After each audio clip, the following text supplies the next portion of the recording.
Hello दोस्तों, बनना है पटवारी तो सीरीज़ देखिए हमारी हमारी पुरानी सीरीज़ में जिस तरीके के कमेंट हमारे बच्चों ने किए हैं उससे साफ साफ समझ में आ रहा है कि जो क्वेश्चन हमने बताए थे वो आपके एग्ज़ाम्स की शिफ्ट में आए हैं।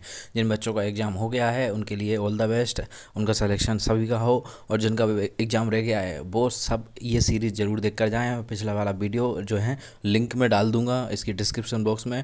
और ये वाला जो वीडियो है वो पर्टिकुलर हमने भारत के इतिहास से जोड़कर बनाया है। जो सारे क्वेश्चन एग्ज़ाम में आपसे पूछे जाएंगे इतिहास से रिलेटेड सारे क्वेश्चन हमने इसी में सबमर्ज कर दिए हैं, तो आप इसको वीडियो को बिना देखे ना जाएं।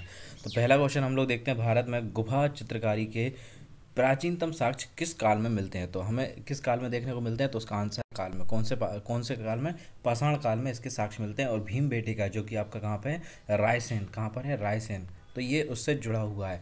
तो थोड़ा सा इसके बारे में भी जान लेते हैं। क्या है, भीम बेटिका जिला रायसेन की गुफाओं में भारत में गुफा चित्र के प्राचीनतम साक्ष्य पाषाण काल में मिलते हैं। पहली बार गुफाओं का प्रयोग गुफा चित्रकारी का प्रारंभ इसी काल में हुआ था। यद्यपि भीमबेटिका में गुफा चित्रकारी की शुरुआत हुई थी उच्च पाषाण काल में हुई, लेकिन भीमबेटिका में सर्वाधिक चित्र देखने को मिलते हैं। तो इसके साथ ही कुछ और स्थान है जहाँ पर इसके साक्ष्य मिलते हैं। भीमबेटिका, आदमगढ़, प्रतापगढ़, मिर्ज़ापुर जैसे मध्य पाषाण कालीन जगहों पर भी इसके साक्ष्य आपको देखने को है मिल जाएंगे। ठीक है, तो अभी तक भी ये क्वेश्चन आपका 3-4 शिफ्टों में पूछा जा सकता है, जा चुका है, भीमबेटिका और आदमगढ़ वाला। तो आप इसको बिल्कुल रट लें, आने वाली शिफ्ट में भी पूरी संभावना है कि इसको पूछा जाएगा। और अभी तक भी आपने हमारे चैनल को सब्सक्राइब नहीं किया तो हमारे चैनल प्रारब्ध शिक्षा को सब्सक्राइब करें, अपने दोस्तों से कहें सब्सक्राइब करने के लिए, लाइक करें, कमेंट करें, शेयर करें। और ये क्वेश्चन ना कि आपके पटवारी बल्कि आपकी वन रक्षक और पीएससी के प्री में भी ये सारे क्वेश्चन आपसे पूछे जा सकते हैं। तो इसलिए बने रहें वीडियो के साथ, बहुत ताबड़तोड़ क्वेश्चन इसमें आने वाले हैं आपके सामने। निम्नलिखित हिंदू देवताओं में से कौन सिंधु सभ्यता के प्रमुख देवता थे। तो इनमें देखिए आप, शिव जो है इस तरीके का एक सिक्का या कॉइन होता था जिसमें शिव को दर्शाया जाता था यहाँ पर। ठीक है, तो वो एक पूरा एक कल्चर है। ठीक है, सिंधु घाटी सभ्यता में प्रमुख देवता शिव थे। मोहनजोदड़ो से मुद्रा पर अंकित, मैंने अभी बताया था, एक सिक्का था जिस पर मुद्रा पर अंकित पशुपतिनाथ जिनको आप शिव बोलते हैं, जॉन मार्शल ने इसे अद्ध शिव या प्रोटोशिव, क्या बोलते हैं इसको इंग्लिश में, प्रोटोशिव, क्या बोलते हैं, प्रोटोशिव कहा जाता है। ठीक है, और इसके बाद हम लोग देखते हैं, पुरा स्थलों से मिले अवशेषों के आधार पर ऐसा लगता है कि हड़प्पा सभ्यता के लोग मातृ देवी, पुरुष देवता पशुनाथ, लिंग, योनि, वृक्ष, जल आदि की पूजा करते थे। पशुपतिनाथ, योगीश्वर, नटराज के रूप में शिव की पूजा की जाती थी। नटराज की आपने प्रतिमा देखी होगी, जो इस तरीके की जो नृत्य प्रतिमा होती है, उसी की बात ये कर रहे हैं। निम्नलिखित में से किस नदी को ऋग्वेद में नदी तमा, देवी तमे, अम्बी तमे नाम से जाना जाता है। तो इसमें जो है हमारा आंसर आ जाएगा, कौन सा जाएगा, सरस्वती नदी। कौन सी, सरस्वती नदी को हम लोग इस सब के नाम से जाने जाते हैं। सरस्वती नदी जो कि अब लुप्त सी हो गई है, उस नदी के बारे में ये बात कर रहे हैं। वैदिक संहिताओं में कुल 31 नदियों का उल्लेख है, ऋग्वेद में 25, और जबकि ऋग्वेद के 10वें मंडल में नदी सूक्त में 21 नदियों का उल्लेख मिलता है, जिसमें वर्णित पहली नदी है गंगा। सर्वाधिक उल्लेख, वर्णन और स्थिति सिंधु नदी की हैं, और ऋग्वैदिक काल में सर्वाधिक महत्वपूर्ण नदी होती थी सिंधु, जिसको हिरण्या भी कहा जाता था। ये भी आपको ध्यान रखना चाहिए। ठीक है, फिर दूसरी जो सर्वाधिक नदी थी वो सरस्वती थी। कौन सी थी, सरस्वती को नदी तमा कहा जाता था। क्या बोला जाता था, नदी तमा, देव तमे, अम्बी तमे, ये सब नाम किसके हैं, आपके सरस्वती के। इसका अगला क्वेश्चन आ जाता है, जैन धर्म मोक्ष के लिए त्रिरत्न का विधान करता है। इन त्रिरत्नों में कौन कौन से सम्मिलित, कौन सा है जो सम्मिलित नहीं है। तो हम यहाँ पर देखते हैं, तो सम्यक ज्ञान, सम्यक दर्शन, ठीक है, और सम्यक चरित्र, ये तीनों जो हैं बातें जैन धर्म में कही गई हैं। ये जो डी नंबर पर दिया है स्वद्वाद, ये जैन धर्म में हमें देखने को नहीं मिलता है। अब इसके बाद अगला क्वेश्चन हम लोग देखते हैं। अगला क्वेश्चन दिया हुआ है, इसमें भी देखिए डिस्क्रिप्शन में देख लेते हैं। जैन धर्म में सांसारिक तृष्णा या बंधन से मुक्ति को मोक्ष कहा जाता है। मोक्ष जीवन का अंतिम लक्ष्य है। कर्म ही पूर्व जन्म का निर्माण करते हैं या कर्म का कारण होते हैं। कर्मफल में विमुक्ति की निर्माण प्राप्ति की जा सकती है। जैन धर्म के अनुसार मुक्ति के लिए त्रिरत्न का अनुशीलन जरूरी है। इसमें हम लोग सम्यक दर्शन, सम्यक ज्ञान, सम्यक चरित्र, ये एमपीपीएससी में पूछे जाने वाले क्वेश्चन हैं। एमपीपीएससी की कोई बच्चा अगर प्री की तैयारी कर रहा है तो इस क्वेश्चन को स्क्रीनशॉट ले ले, इस क्वेश्चन को पूछा जाने का पूरा पॉसिबिलिटी है और पूछा गया है, ऐसा ऐसा क्वेश्चन आया है, आता है और आएगा। महेश्वती नगर किस महाजनपद में स्थित है? तो महेश्वती नदी जो है वो किस में है आपका? अवंती में। किस में? अवंती। अवंती किस नाम से जाना जाता था? उज्जैन। किसके नाम से? उज्जैन जो है वो अवंती, एक सेम बात है, उज्जैन कहो या अवंती कहो। प्राकाल में उज्जैन का ही नाम अवंती हुआ करता था। और अभी एक महेश्वर पर अहिल्याबाई महालोक नगर का निर्माण किया जाएगा। ये करंट अफेयर का क्वेश्चन है, हो सकता है आपसे किसी शिफ्ट में पूछा जा सके। इसके बाद हम लोग देखते हैं तो मौर्य शासक अशोक ने स्तंभ लेख के शीर्ष पर उत्कीर्ण मिलता है। क्या मिलता है उत्कीर्ण? उसके जो शिलालेख है, स्तंभ लेख है, उस पर हमें देखने को मिलता है सिंह, अश्व, हाथी और बैल। कौन कौन सा? सिंह, अश्व, हाथी और आपका बैल। ये चार चीज़ें आपको उनके स्तंभ लेख पर देखने को मिलती हैं। ठीक है। अशोक के सारनाथ स्तंभ पर 4 पशु अंकित हैं: अश्व, सिंह, हाथी, बैल, जिन्हें चलती हुई अवस्था में उत्कीर्णित किया गया है। इसमें हाथी बुद्ध के स्वप्न और विचार का, बैल उनकी जन्म का, अश्व घेरे त्याग का और सिंह सार्वभौम सत्ता का प्रतीक है। तो ये भी आपको याद होना चाहिए। इसमें जो एक जैसे आप राष्ट्रीय चिन्ह में आप देखेंगे तो हमारे जो तिरंगे के बीच में एक तितलियाँ भरा हुआ ऐसा एक चक्र देखने को मिलता है। उसमें तीलियाँ कितनी हैं? उसमें तीलियों की संख्या होती है 32। कितनी होती है? 32। ये भी आपको याद होना चाहिए। ठीक है। मौर्य सम्राट अशोक ने अजीविकों हेतु बराबर की पहाड़ियों में किस गुफा का निर्माण करवाया था? तो इस जो गुफा का नाम है वो है लोमेश ऋषि की गुफा का निर्माण करवाया था। किस ऋषि की? लोमेश ऋषि की गुफा का निर्माण करवाया था। इसमें थोड़ा सा हम लोग देखते हैं। लोमेश ऋषि की गुफा का निर्माण दशरथ ने करवाया था। किसने करवाया था? दशरथ ने। अशोक ने आजीविकों की हेतु बराबर में पहाड़ियों के निम्नलिखित गुफाओं का निर्माण करवाया था। जैसे कि हम बात करते हैं तो हम लोग देखते हैं इसमें थोड़ा सा ये इसमें नहीं लिखा हुआ है। इस तरीके के क्वेश्चन हमने वो ध्यान से पढ़ना चाहिए। इसमें क्या लिखा हुआ है? नहीं करवाया था। तो लोमेश ऋषि की गुफा का निर्माण जो है वो मौर्य सम्राट अशोक ने नहीं करवाया था। ये आप ध्यान रखें। ऐसे क्वेश्चन ही थोड़ा सा फंसा देते हैं बच्चों को। तो जब हम पढ़ रहे हो क्वेश्चन को तो हम देखें कि उसमें नहीं लिखा है। तो लोमेश ऋषि की गुफा का निर्माण नहीं करवाया था। किन किन गुफाओं का निर्माण करवाया था? कर्ण चौपर, विश्व झोपड़ी, सुदामा झोपड़ी, इनका निर्माण किसने करवाया था? अशोक ने। किसने?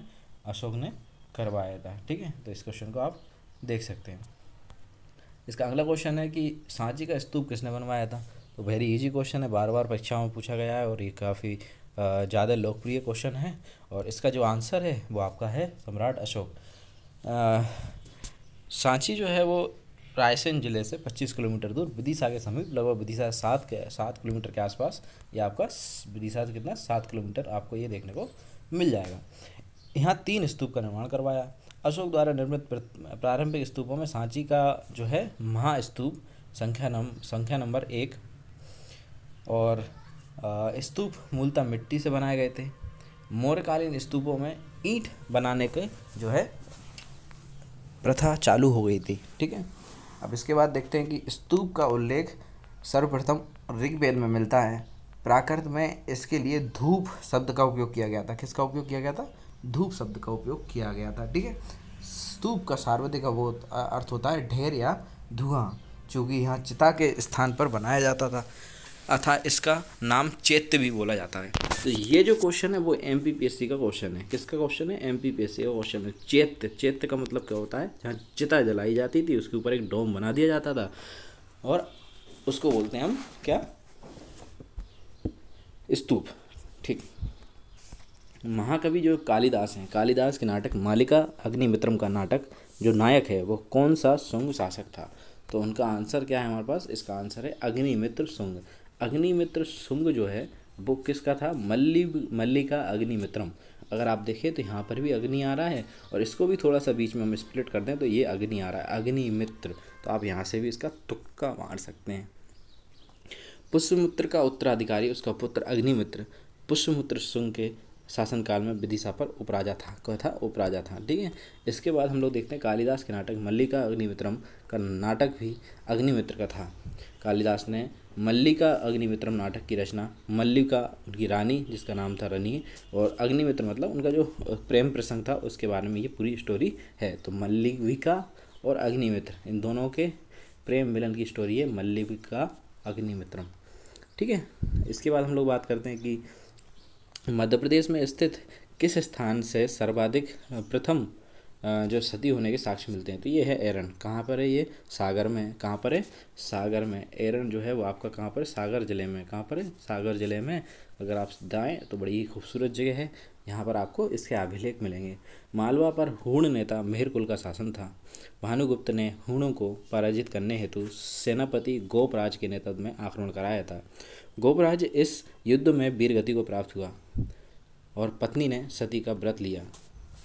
भानुगुप्त के एरण अभिलेख 510 ईस्वी में भारतीय इतिहास में सती होने की प्रथम घटना का साक्ष्य मिलता है। तो ये आपको पता होना चाहिए। और ऐसे ही क्वेश्चन जब डेप्थ में आते ना तो ये आपको लग रहा हो मैं ये डिस्क्रिप्शन भी साथ बता रहा हूँ, तो आप जब भी किसी परीक्षा की तैयारी करें तो ऐसे ही ऑब्जेक्टिव लें जिनके बीच में नीचे डिस्क्रिप्शन में कुछ कुछ लिखा हो। पॉसिबिलिटी क्या होती है जब आंसर की बात आती है, आंसर हो सकता है ए की जगह बी टाइप हो गया हो, बी की जगह सी और सी की जगह डी टाइप हो गया हो, लेकिन हम जब डिस्क्रिप्शन के साथ आंसर या क्वेश्चन भी ऑब्जेक्टिव को लेते हैं तो हमें पता होता है कि इसके डिस्क्रिप्शन में जो जानकारी है वो इतनी ज़्यादा गलत नहीं हो सकती, 3-4 लाइनें कभी गलत लिखी नहीं जा सकती। ठीक है। तो उससे हमें ये कन्फर्मेशन हो जाती है कि जो हमारा आंसर दे रखा है वो हमारा गलत नहीं होगा। फिर अगला क्वेश्चन देखते हैं। दक्षिण भारतीय राज्यों के किस राज दरबार के लेखों में कुचिपुड़ी नामक नृत्य का जो है आपको उल्लेख देखने को मिलेगा। तो ये है आपका विजयनगर। विजयनगर मतलब तेनाली रमन, और विजयनगर का मतलब है हरिहर और बुक्का। ये दो भाई भी इसी के समय थे और विजयनगर में ही आपको तेनाली रमन की कहानियाँ जो आपको यूट्यूब में आपने छोटी बचपन में तेनाली रमन की कहानियाँ सुनी होंगी वो इसी काल में थे। दक्षिण भारतीय विजयनगर राज दरबारों के 9 दिनों के लिए नवरात्रि के अंत में राजा के आदेश पर सभी प्रचलित लोक नृत्य प्रस्तुत किए जाते थे। ये लोक नृत्य सबसे बड़ी राजशाही रंगमंचों में महानवमी दिब्बा में प्रस्तुत किए जाते थे। ये भी आप याद रखें, महानवमी दिब्बा पर प्रस्तुत किए जाते थे। ठीक है। तो ये कुछ फैक्ट्स हैं जो इससे क्वेश्चन से जुड़े हुए हैं। फिर इसके बाद हम लोग देखते हैं भारत सरकार द्वारा संस्कृति मंत्रालय के तहत संगीत नाटक एकेडमी कब स्थापित की गई थी। तो ये बड़ा ही ट्रिक क्वेश्चन है। ये है आपका 1952। कब है? 1952 में ये स्थापना की गई थी। भारत सरकार द्वारा संस्कृति मंत्रालय के तहत संगीत नाट्य एकेडमी 1952 में स्थापित की गई थी। नाट्य जो शास्त्रीय नाट्य की मान्यता प्रदान करती है, और इसके साथ साथ हम देखें इसमें तो मोहिनीअट्टम, कुचिपुड़ी, कथकली, भरतनाट्यम, कथक, ओडिसी, ये सारे इसमें नृत्य शामिल हैं। चलिए अगला क्वेश्चन देखते हैं। ग्वालियर के निकट बाघ की गुफाएं निम्नलिखित में से किस युग की चित्रकला को प्रदर्शित करती हैं। तो हम लोग देखते हैं यहाँ पर जो है बाघ की गुफाएं जो हैं गुप्त युग से संबंधित हैं। किससे संबंधित हैं? और गुप्त युग से संबंधित हैं। जो बाघ की गुफाएं हैं वो गुप्त युग से संबंधित हैं। ग्वालियर के निकट बाघ की गुफाएं गुप्त युग की चित्रकलाएं हैं। बाघ की गुफाएं मध्य प्रदेश के बगनी नदी की तट पर, और ये भी इंपॉर्टेंट है, देखो ना, बगनी नदी जो है मध्य प्रदेश में है। ठीक है। इनकी खोज डेंजरफील्ड ने की थी 1818 में। कब? 1818 में डेंजरफील्ड ने इनकी खोज की थी। यहाँ कुल 9 गुफाएं, वर्तमान में केवल गुफा 4-5 में ही सुरक्षित क्षेत्र हैं, जिन्हें संयुक्त रूप से रंग महल गुफा कहा जाता है। गुफा संख्या 2 पांडव गुफा है, और 3 जो है हाथी खाना है। क्या है? हाथी खाना है। 2 कौन सी है? पांडव गुफा, और 3 हाथी खाना है। तो ये भी आपको याद रखना चाहिए। हम हर्षवर्धन की बात करते हैं। हर्षवर्धन के सोने के सिक्के पृष्ठभाग पर किसको अंकित किया गया था। तो इसमें आंसर आता है आपका शिव और पार्वती को। किसको? शिव और पार्वती। विटोरा मुद्रा फैजाबाद के जिला बिटोरा नामक स्थान पर एक विशाल मुद्रा भांड प्राप्त हुआ है। इसमें 9 मुद्राएं शिलादित्य नाम से हर्षवर्धन ने कुछ सिक्के चलवाए थे। वृषभ की आकृति के हैं। हर्षवर्धन ने पूर्व आराध्य देव शिव के वाहन को सिक्कों पर जो है स्थापित या स्थान दिया है उस पर। सोनीपत की मुद्रा पर शिव और पार्वती नंदी अंकित हैं, ठीक है। नालंदा नालंदा की मुद्रा पर भी श्रीहर्ष लिखा हुआ है। इसके बाद हम लोग अगला क्वेश्चन देखते हैं कि भारतीय शास्त्रीय नाट्य में उत्तर प्रदेश में प्रमुख शास्त्रीय नृत्य कौन सा है भाई? कौन सा है? कथक है। कौन सा है? कथक है, ठीक है। इसके बाद हम लोग देखते हैं उड़ीसा नृत्य में सबसे प्राचीनतम पुरातत्व प्रमाण जब मिले हैं वो कहाँ से मिले हैं? उदयगिरी की गुफाओं से। उदयगिरी गुफाएं कहाँ पर है? विदिशा जिले में स्थित हैं। कहाँ पर है? विदिशा में। दोबारा हम क्वेश्चन देखते हैं, उड़ीसी नृत्य के सबसे प्राचीनतम पुरातत्व प्रमाण कहाँ पर मिले हैं? वो है आपकी उदयगिरी गुफाएं। उदयगिरी गुफाएं कहाँ पर हैं? विदिशा के निकट है, ठीक है। फिर इसके बाद हम लोग देखते हैं निम्नलिखित में से किस मंदिर का निर्माण रानी लोक महादेवी द्वारा करवाया गया था? तो वो था आंसर, वो उसका आंसर है आपका पटकल विरूपाक्ष मंदिर। कौन सा? विरूपाक्ष मंदिर, ठीक है। विरूपाक्ष मंदिर जो है वो किसने बनवाया था? रानी लोक महादेवी ने, ठीक है। जो विजय दिवस है वो विजय दिवस की रचना पृथ्वीराज विजय की रचना किसने की थी? पृथ्वीराज विजय की रचना जयनक ने की थी। किसने की थी?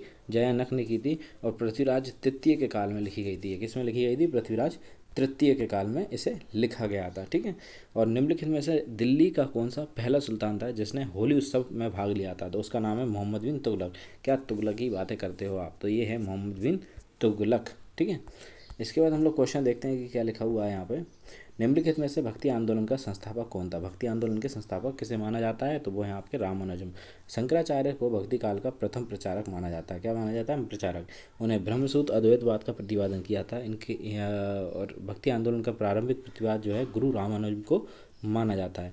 ये सगुण ईश्वर में विश्वास रखते थे। इन्होंने विशिष्ट द्वैतवाद दर्शन प्रदान किया था रामानुजम ने, ठीक है। निम्नलिखित में से किसने कहा था ये दिल्ली अभी दूर है? तो दिल्ली अभी दूर है किसने कहा था? निजामुद्दीन औलिया ने। किसने कहा था? निजामुद्दीन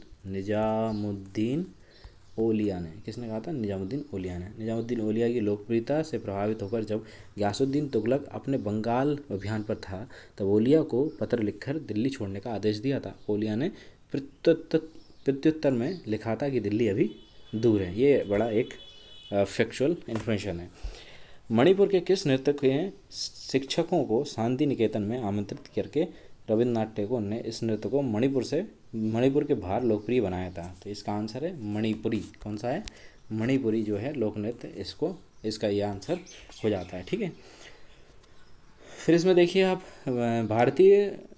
दक्षिण भारतीय शास्त्रीय नृत्य जिसका प्रदर्शन करते समय मंदिर के आभूषण और गज्जुल पायल पहने जाते हैं, उस नृत्य का नाम क्या है? उस नृत्य का नाम है भरतनाट्यम, ठीक है। तो भरतनाट्यम उसका नाम है, ठीक। अब इसके बाद अगला क्वेश्चन देखते हैं कि हम लोग शाहजहाँ द्वारा निर्मित ताजमहल के मुख्य वास्तुकार कौन थे? तो ताजमहल के जो मुख्य वास्तुकार थे वो हैं अहमद लाहौरी। कौन थे? अहमद लाहौरी। ये भी एक ऐसा क्वेश्चन है जो आपसे एग्जाम में पूछा जा सकता है। तो अहमद लाहौरी जो थे वो आपके मुख्य वास्तुकार थे, ठीक है। इसके बाद हम लोग देखते हैं आगरा में जो शाहजहाँ ने यमुना नदी के किनारे ताजमहल बनाया था वो बनवाया था 1653 में। कितने में? 1653 में। और अहमद लाहौरी इसके प्रमुख वास्तुकार थे। और शाहजहाँ ने नदीर उल असरार की उपाधि दी थी उनको। किसकी उपाधि दी थी? नदीर उल असरार, ठीक है। और ये उनकी मुमताज़ जो उनकी प्रिय बेगम थी उनकी उसमें बनवाया गया था, ठीक है। और इसमें एक लाइन और देखते हैं कि ताजमहल पर कुरान की आयतें लिखने वाला अमान खान सिराजी था। इसकी गुम्बद का निर्माण तुर्की के इस्माइल खान अफरीदी ने तथा 25 कार्य कन्नौज के मोहनलाल ने करवाया था। ये भी एक कुछ नाम है जो आपसे पूछे जा सकते हैं। बाबर की आत्मकथा तुजुक बाबरी किस भाषा में लिखी गई है? तो इसका आंसर है कौन सा है? तुर्की में। ये जो किताब है वो लिखी गई थी तुर्की में। निम्नलिखित में से शिवाजी के आध्यात्मिक गुरु कौन थे? आध्यात्मिक गुरु शिवाजी के गुरु थे वो है रामदास। कौन थे? रामदास। ये वेरी वेरी इंपॉर्टेंट है, ये पूछा जाता है भैया ना, ये महाराष्ट्र के एग्जामों में तो पूछा ही जाता है। और MPPSC भी इसका वो है क्या बोलते हैं, बहुत ज़्यादा MPPSC में इसको पूछा जाता है। अब हम कुछ जो नृत्यों की लिस्ट देखेंगे, हम इसमें क्वेश्चन में समय खराब नहीं करेंगे। हम देखेंगे भरतनाट्यम कहाँ पर है? तमिलनाडु में। कहाँ पर है भरतनाट्यम? कहाँ पर है? तमिलनाडु में। आंध्र प्रदेश जो है कुचिपुड़ी के लिए जाना जाता है। कथकली जो है केरल के लिए जाना जाता है। और कथक जो है वो उत्तर प्रदेश का है। कथक में जनरली बच्चे कंफ्यूज हो जाते हैं, उन्हें ये लगता है कि ये साउथ जो इंडिया है उनके राज्यों से संबंधित है, लेकिन ऐसा कुछ नहीं है। मोहिनीअट्टम जो है वो केरल का है, ओडिसी जो है वो उड़ीसा का है, मणिपुरी मणिपुरी का है, सत्रिया जो है वो असम का है। तो ये भी आप इसका एक स्क्रीनशॉट ले लें, ये लिस्ट आपको पता होनी चाहिए। इससे भी हर एग्ज़ाम में एक ना एक प्रश्न पूछा जाता है। अभी तक भी आपने हमारा चैनल सब्सक्राइब नहीं किया है तो आप हमारे चैनल प्रारब्ध शिक्षा को सब्सक्राइब करें, अपने दोस्तों के साथ शेयर करें, उनसे भी इस चैनल को सब्सक्राइब करने के लिए कहें। लगे रहें, मेहनत करते रहें। इसके आगे की जो सीरीज़ है वो अगले हम लेक्चर में देखेंगे। इसके आगे के जो क्वेश्चन है वो हम लोग नेक्स्ट लेक्चर में देखेंगे। कहाँ देखेंगे? नेक्स्ट लेक्चर में। जब तक के लिए जिन बच्चों का पेपर कल है उनके लिए all the best, all the best, और अच्छे से जाइए। और जिन बच्चों का पेपर आने वाले समय में उनके साथ ये सीरीज़ शेयर करिए। मिलते हैं अगले वीडियो में। जब तक के लिए खुश रहिए, पढ़ते रहिए। Thank you.